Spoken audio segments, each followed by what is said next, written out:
What is up, Hedgehog Maniacs? Sonic 17 here. Once again, I am back with more Doki Doki Fallen Angel. A mod with Doki Doki Literature Club. The last time you guys saw me play this, did that reading moment with Yuri. It was actually going into the book to see what the words were, which is actually cool. I actually like that. But the way that argument ended between Yuri and Natsuki, I'm a little worried about the outcome when I do this. I just hope they patch things up. But something tells me it's not. Well, we won't know until we get there. Without further ado, let's dive in, and let's do it to it. Let's go. Well, I'm back in the Literature Club. When I look around, everything seems to be going normally. Yuri is reading her book, and Natsuki disappeared into the closet.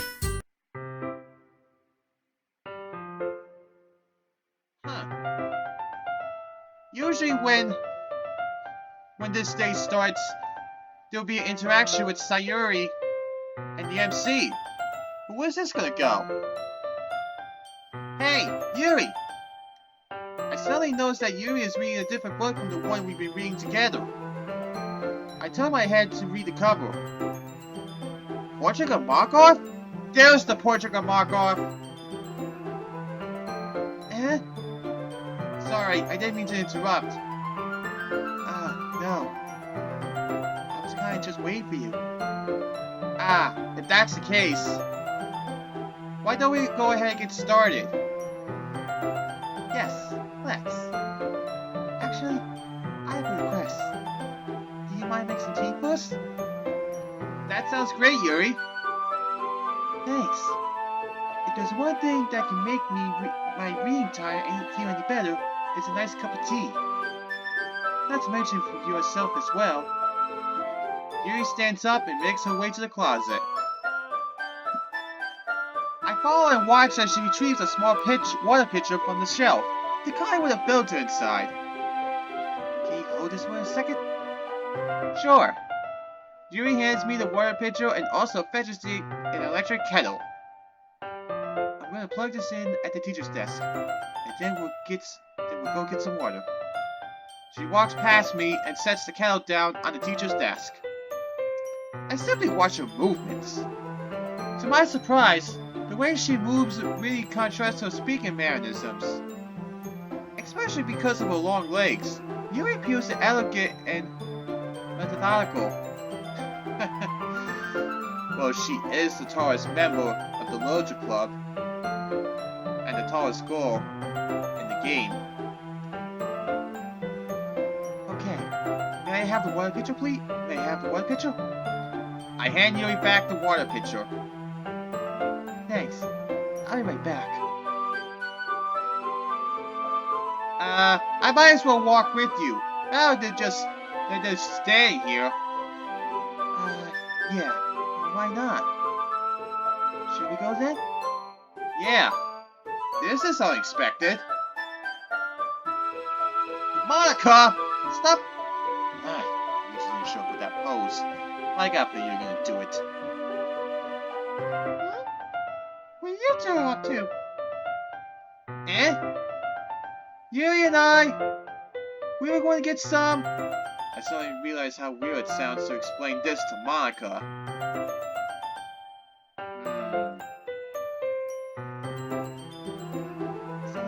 Sonny X and I were going to build a water pitcher, Monica. Okay. Sorry, I was just a bit curious. This kind of a one job was a job, isn't it? That's... Monica, would you kindly remove your nose from other people's affairs? Or do you want to tell me that there's something wrong with helping involve Sonic X in club activities? Whoa! I kinda get where I get where Yuri's coming from, though. Ever since I think Monica must have noticed that the MC locked eyes on Yuri when he first came into the literature club. Maybe that's why. But let's continue. Are you upset because I'm doing more to involve our new member in the club than you are?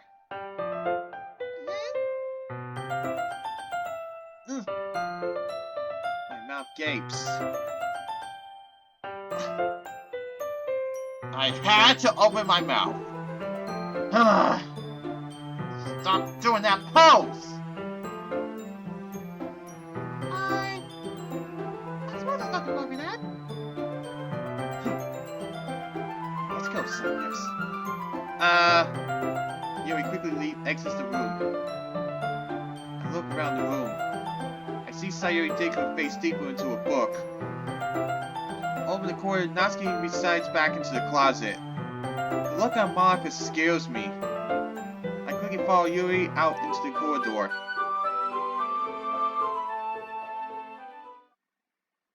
Once in the hallway, she suddenly puts her forehead against the wall. I spoke without thinking. How could I say something like that? Yuri. Whoa, she's crying again. Just like what happened in the argument. Something about the way she said that. It made me feel so irritated. What's wrong with me? Why do I have to make myself so unlikable? No, Yuri! I think you did the right thing. I wasn't expecting it, but it's also not right for Monica to judge people like that. Yeah, MC's right. Yuri may be the fourth of the Dokis, but even she deserves a chance. Once in a while. Kinda like how I was feeling towards Monica throughout 2018. And especially during October. I'm still upset about that whole scenario that happened in October 2018. If you don't know what I mean, then let's just continue. Sanyex, how come even when I do something bad, you're being nice to me? Because nothing that you do is as bad as you make it seem in your head. Nobody's perfect. We have emotions, and we can't always hide them away. But you always amplify things in your head. Your mind turns a light rain shower into a hurricane.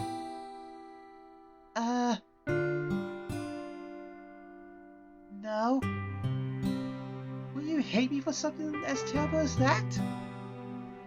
Why would I hate you? I can't hate someone for having emotions. What kind of friend would do that? Friend, you say?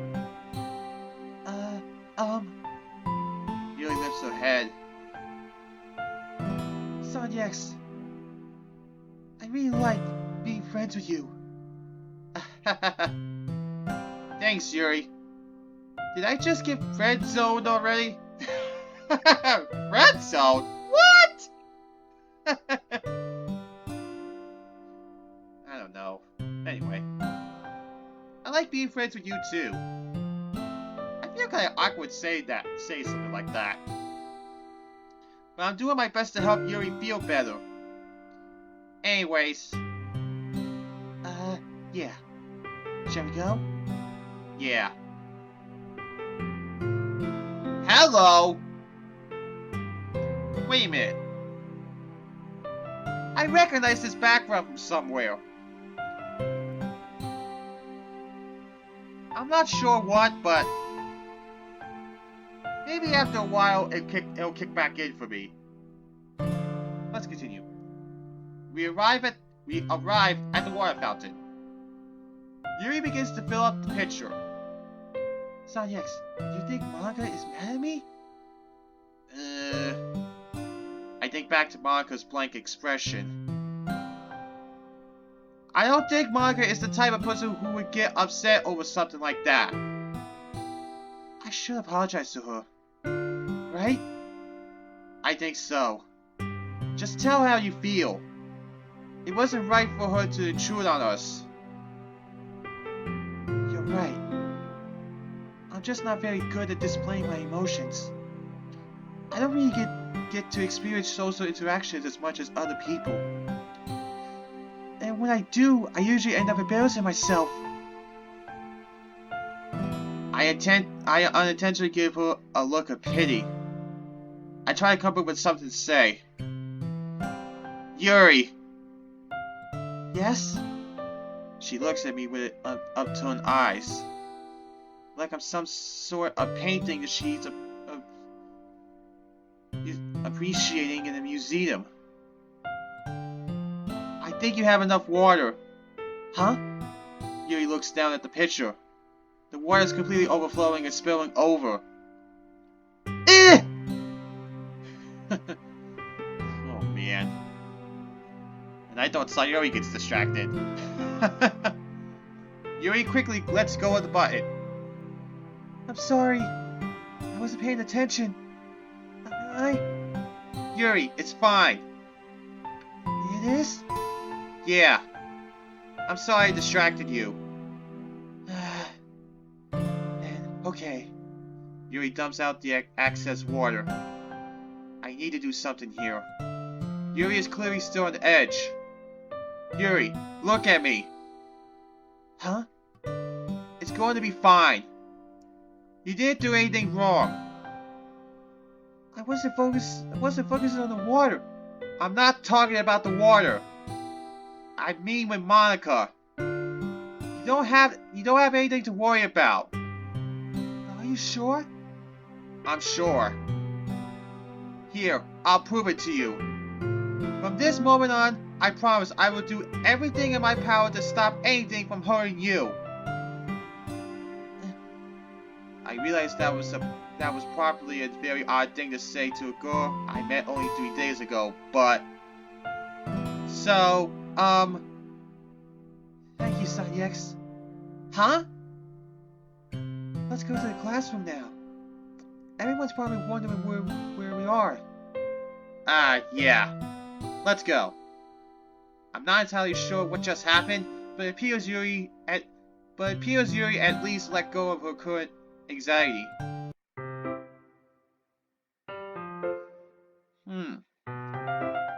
As we enter, I can feel the penetrative stares of the other club members. Son X, do you like oolong tea? I'm not really that knowledgeable when it comes to tea. So I guess whatever is fine. Well, perhaps I could teach you some time on the art of making tea. Yeah, that'd be a nice date, huh? I guess I said that too much. Because I said too much. You think? Oh man. Anyway. So, what exactly is the first step to making a hot cup of tea? I do my best to lighten the mood. Oh, well, allow me to show you. Yuri sets the temperature on the kettle to 200 degrees. Now, it's time to get the teapot. You really do this properly, don't you? Of course. I shouldn't do any less when I'm making tea for others. Even if I'm not an expert at tea or anything. In that case, you'll only be even more impressed. Perhaps I will. Yuri fetches the teapot and begins measuring the tea leaves. To my surprise, she even starts humming a little to herself. You must be in a good mood now. Is that so? I was letting it show. If you notice. I was doing a bit of thinking recently, and and I decided that I would try expressing myself a little bit more. It turns out it's not very hard for me to do. When it's you who's around anyway. It's getting hot again. That's great, Yuri. Just don't push yourself too much. You're always worried about me, Sayex. It's very endearing. Yuri wasn't kidding. My face is probably bright red at this point. Blushing? I watched Yuri pour a cup of tea for each of us. Sayex, I have another request. Do you mind me sitting on the floor today? Eh? Why's that? It's a little easier on my back. I can be with my back against the wall rather than bending over at my desk. Sorry, I didn't realize. No worries. I just have back pain fairly regularly, so I do my best to manage it. Is that so? I wonder why that is. It's most likely because your posture, right? Always hunched over like that while reading? Yes! I have terrible reading posture.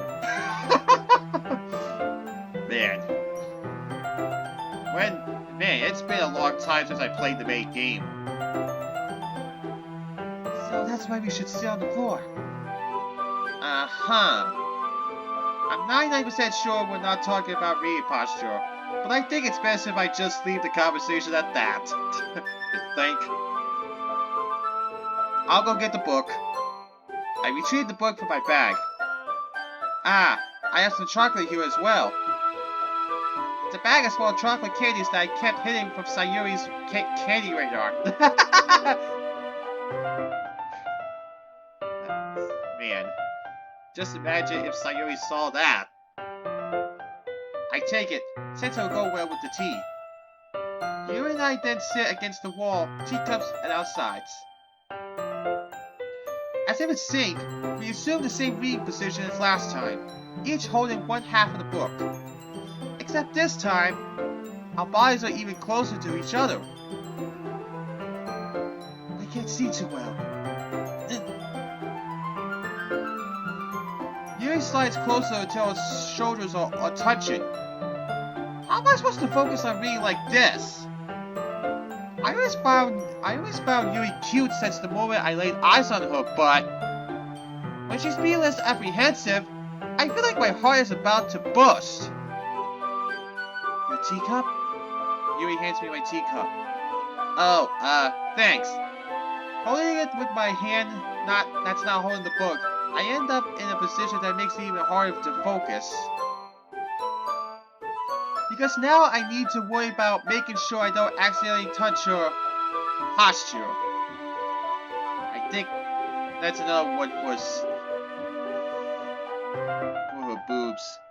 Sorry, I had to say it. I'm sorry. Anyway. Meanwhile, Yuri hasn't noticed a single thing.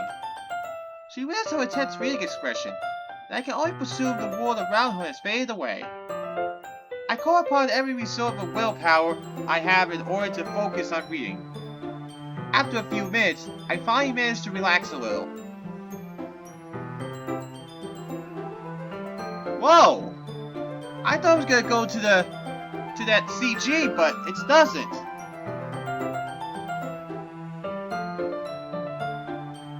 Run, Lena! Can you shout at me? I run as fast as I can. I hit something solid and fall on my back. Upon impact, the back of my head collides with the earth. My head begins to throb uncontrollably. I try to see what I ran into. A guard approaches before me. He gazes down at me with a sinister smile. He then motions to another guard and shouts something forward. Get off me! I hear Kenny yell from several yards behind me. I try desperately to see what's going on. Suddenly I remember I have chocolate with me.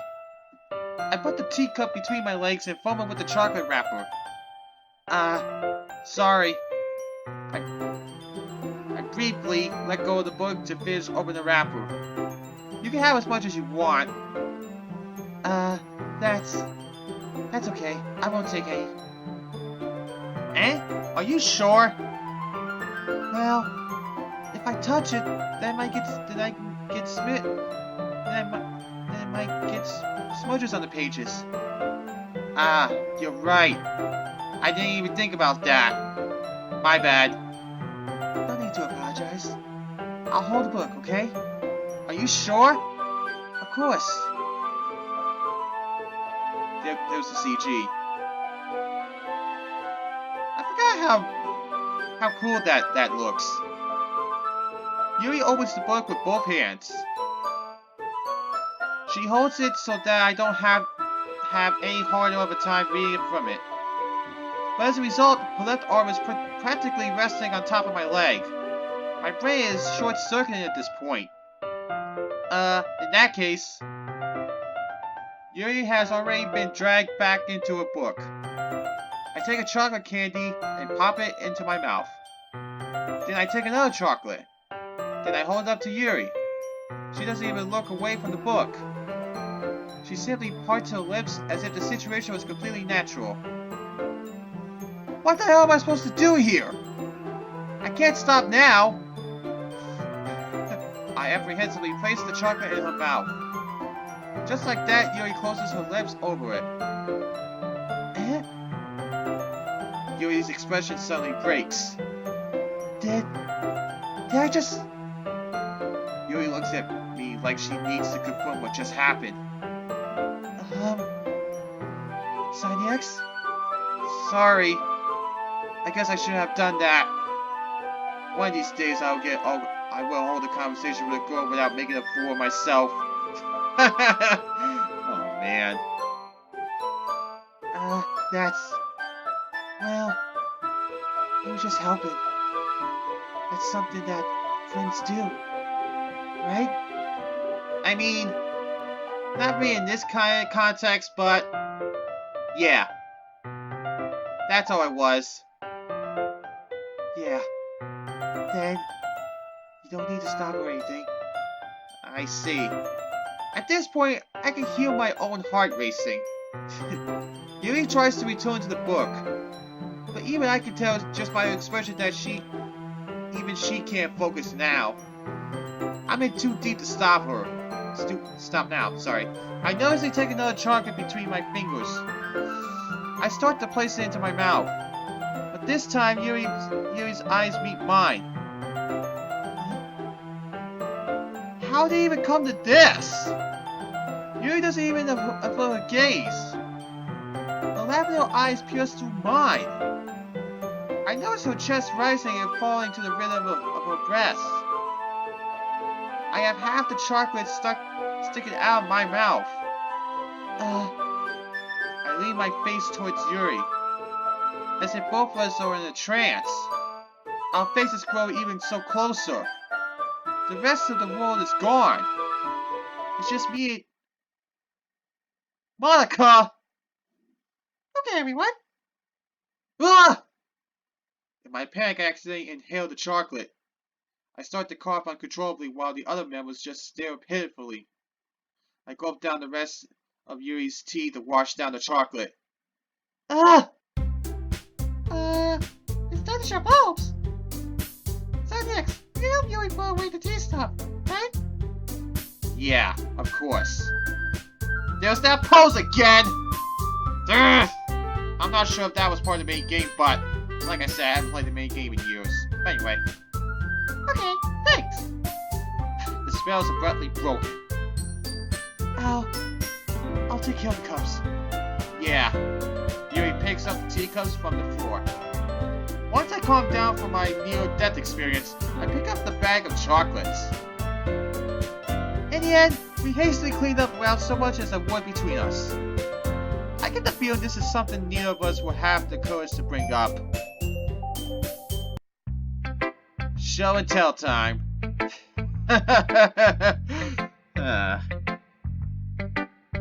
Ready to take a look at my poem today?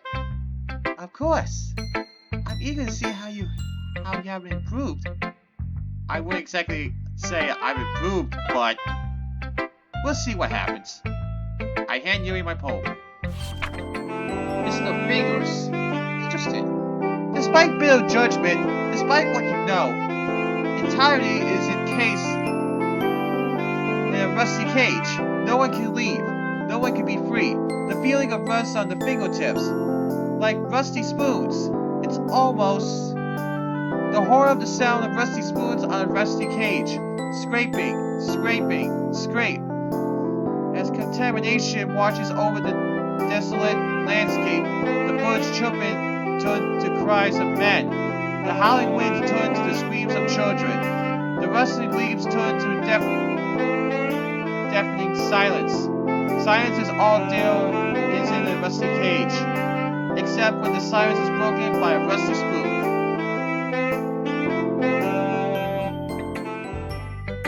That was interesting. Sonny X. I really hope Yuri doesn't figure out I wrote this poem down in one go.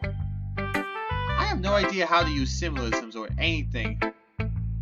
Literally everything in my poem is just scrambled words put together to pretend to have meaning. Yuri's a very perceptive reader though. This isn't good. She's gonna find out that I bull-crapped my poem. This poem is phenomenal. What? If I had to guess, dissecting this poem, I can see a lot of symbolism. At first glance, it may appear as if the writer had no idea what they were doing. She hit the nail on the head right there. But diving further into it, the way you describe the rusting cage and spoon, and the use of other authorities' examples. Sanyex, correct me if I'm wrong, but this poem is describing the mind of someone with schizophrenia, right? I don't know if I had said that word right. If not, I'm sorry. But anyway. The cage representing the mind? The rusty spoon symbolizes the sporadic thoughts that pound on one's brain? And the horrid sounds show the hallucinations one hears and sees? What the hell? Yeah, Yuri. That's exactly what I wanted to convey in writing it. The poem was indescribable, but in a good way. How did you manage to pick up on these techniques so quickly? Thanks, Yuri. Although I'm sure it's nothing in comparison to what you wrote. You flatter me, Sanyex. However, you should cut yourself short. With more practice, you'll be able to display to the reader your most inner thoughts. I don't know, Yuri. The inner machinations.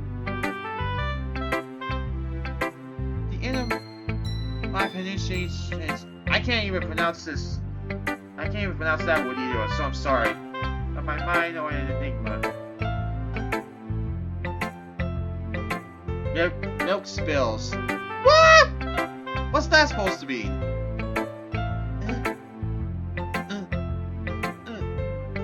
Anyways, please continue. Yes. As I was saying previously, you shouldn't be afraid to be more daring with your work. Rather than writing down your thoughts, write down what you see and hear. That sounds like a good exercise, Yuri. Maybe I'll try it out. I have an example of that. If you maybe want to... I love to read it! Yuri smiles dreamily and hands me her poem. The Raccoon!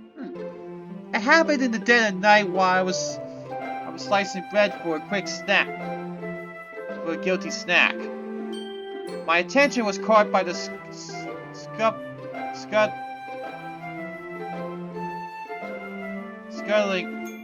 scuttling of a raccoon outside my window. That was, I believe, the first time I noticed my strange tendencies as an unordinary human. Sorry. I gave the raccoon a piece of bread. My subconscious, well aware of the consequences. Well aware that a raccoon that is fed will always come back for more. The enticing beauty of my cutting knife was the symptom. The bread, my hungry curiosity, the raccoon, an urge. The moon incriminates its face and it reflects that much more light off of my cutting knife. The very same light that glistens in the eyes of my raccoon friend. I slice the bread, fresh and soft. The raccoon becomes excited. Or perhaps I'm merely projecting my emotions onto the newly satisfied animal. The raccoon has taken to following me. You could say that we've gotten quite used to each other. The raccoon becomes hungry more and more frequently, so my bread is always handy. Every time I brandish my cutting knife, the raccoon shows me its excitement. A rush of blood. Classic Pavlovian conditioning. Sorry if I couldn't. I'm not.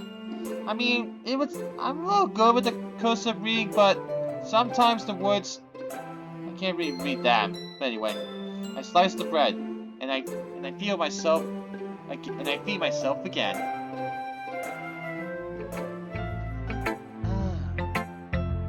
I was a little more daring with this one than yesterday's. I can see that. It's a lot more metaphorical. Maybe I'm just dense, but I don't have even the slightest clue as to what this poem is supposed to mean. That's right. It's a bit closer to my preferred writing style. Using the poem as a canvas to express vivid imagery and conveying emotions through them. Yeah. If I take it at face value, then I can't even figure out what it's supposed to mean. Well, I think it's something that different people can relate to in their own way. I want to express the way it feels for me to indulge in my more unusual hobbies. It's those sort of things I'm usually forced to keep to myself. So I sometimes enjoy writing about them. Why do you keep them to yourself? Because they're embarrassing, and people would make fun of me. Do you really think that, Yuri? Yuri nods slowly. Well, I suppose I can't speak for everyone, but I want you to know that no matter how strange your hobbies may be, I would never judge you based off them. You don't really mean that? Of course I do. Everyone has their own weird hobbies that they may not want to share. Plus, it's not like you're doing anything dangerous, right? Right? You have no idea, MC. Right now, anyway.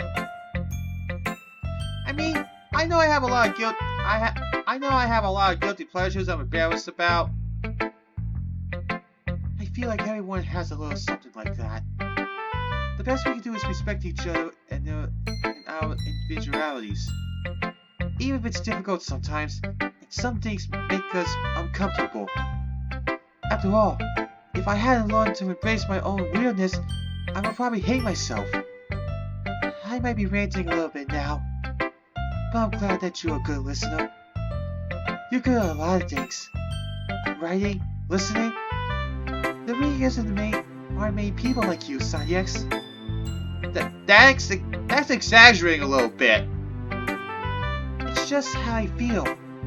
I never thought I would feel so comfortable sharing my writing. But now, I almost feel like I look forward to it. It's just a really nice feeling. And you're to thank for that. I try to hide the fact that I'm just starting to blush. It's nothing really. Yuri smiles sincerely at me. For just a moment, the timidness seems to disappear. Well, once again, that's everyone. After yesterday, I felt like it was a bit easier to show my poem today. After all, anything would be a big improvement from the poem I wrote for yesterday. On the other side of the room, Sayuri is talking to Natsuki. Wait! So you didn't get it because the balls are both named Martha? Yep. That's lazy writing, don't you think? As I pan my eyes down the room, they stop.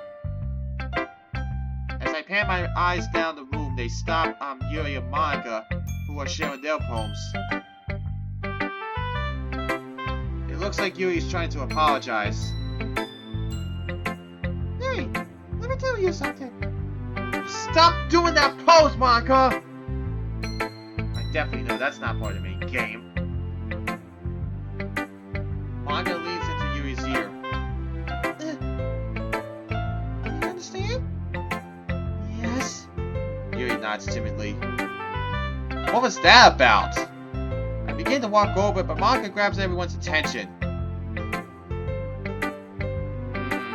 Something's up. Okay, everyone. I believe that concludes the poem share for today. Monica, I have to go in to catch up on homework. Is that okay? Sure, Sayuri. See you later. Bye! Sayuri waves goodbye as skips off. It's not like Sayuri to just skip to leave early. Isn't that? She doesn't usually do that until the next day. This is interesting. I have to go too. My dad is making dinner and I have to be there on time. Natsuki leaves without saying anything else. Monica goes behind the teacher desk to do club president stuff, I suppose. I guess that just leaves Yuri and me. I walk up to her. Hey, Yuri! Is everything alright? Is there something you want to tell me? I've got to go do something! Yuri rushes out of the room clinging to her backpack. Well, that was odd. I wonder if it's got something to do with that conversation between Yuri and Monica. I turn around to stare at Monica. Hey, Monica! She looks up from her stack of paper. Is there something you need, Sayuri? Do you know what's going on with Yuri? She's a strange one, isn't she? Nothing's really wrong with that, mind you. Yeah, but she seems to be acting stranger than normal. Well, maybe you just ignore her. Ignore her? I think that's that jealousy again.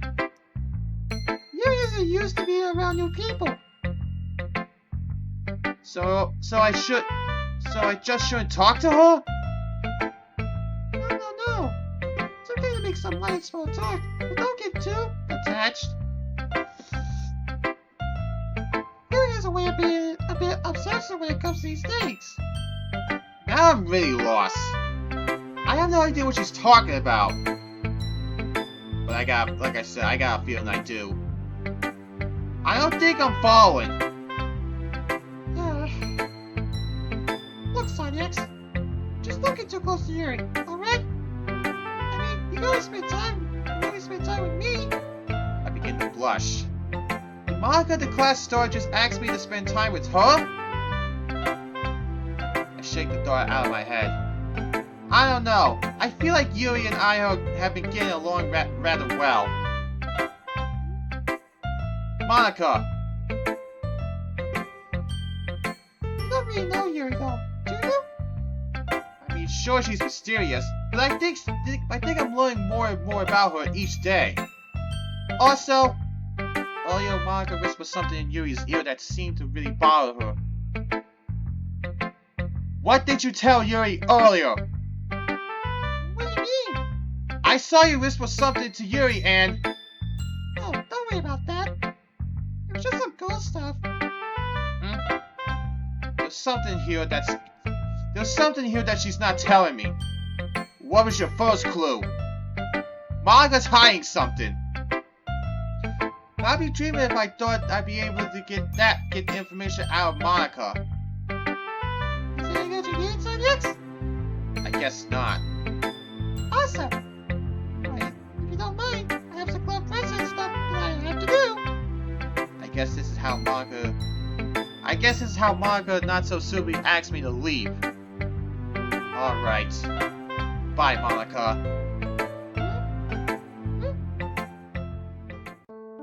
Ugh! Girl stuff?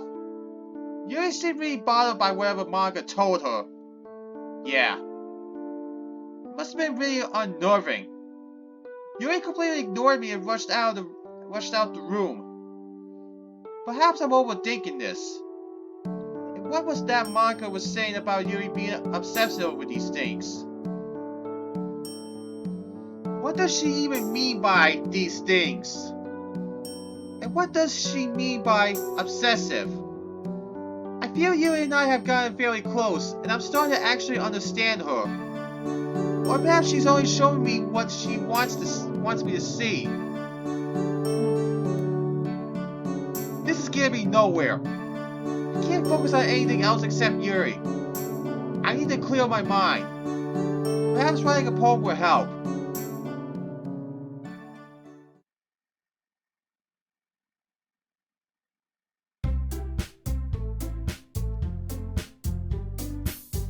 I'm stopping here, Hedgehog Maniacs.